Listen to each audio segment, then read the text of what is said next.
Just one detail, Alfie. Help me, help us. What do you do with that? What do you do with that? What do you do with pain, loss, suffering, betrayal, bankruptcy, parents getting divorced, cutting? What do you do with larger existential questions about what any of it means? What do you do with depression? What do you do when their parents move to your town because of mom's job and the kid is just trying to make their way in a new school? What do you do with the actual things that actually happen in life? What is your answer for euphoria? What is your answer for those moments when everything is fine even if it isn't?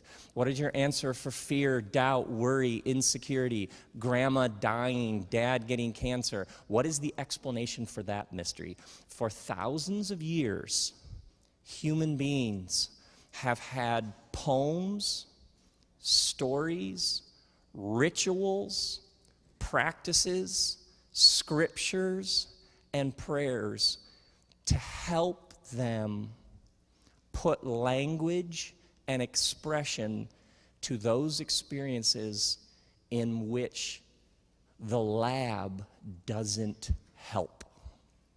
Are you with me?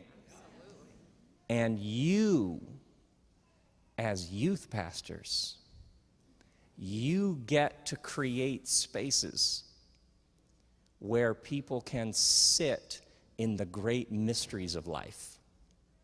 This is not because you are avoiding the realities of science, reason, intellect, and logic. It is because you have moved to a trans-rational understanding where some things can't be explained with reason and logic. And where are the spaces in our culture as science continues to do awesome things? Where are the spaces? Who will create the spaces where when somebody kills themselves with a gun, all of the people who knew them and loved them can gather, and somebody will create the space where they can grieve, lament, celebrate their life? Who will give them the language? Who will give them the rituals? Who will give them the space to be human?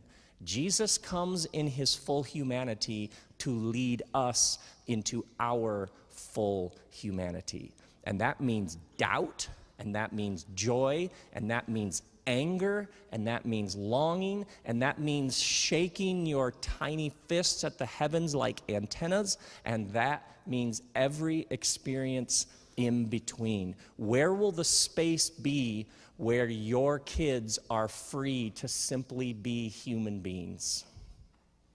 Who's creating those spaces?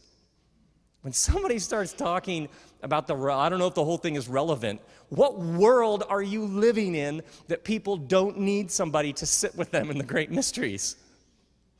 How completely out of the game are you that you're wondering, I don't know if we have anything to offer people? Really? Anybody here know anybody who is experiencing pain? Yes. Pretty much all of you. Yeah. And what do we need? We need somebody to stand in that with us. Joy, celebration. Who will lead the dance? Who will bring in the DJ? Who will do that? Is Google going to do that? Really? Really? Is an app going to do that? Come on.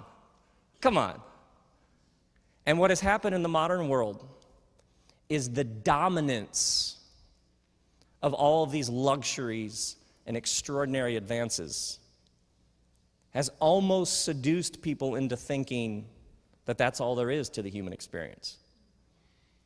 And for thousands of years, what human beings have understood is that we are healthiest and happiest when we have spaces where we can let off and express and release the valve and simply be human together.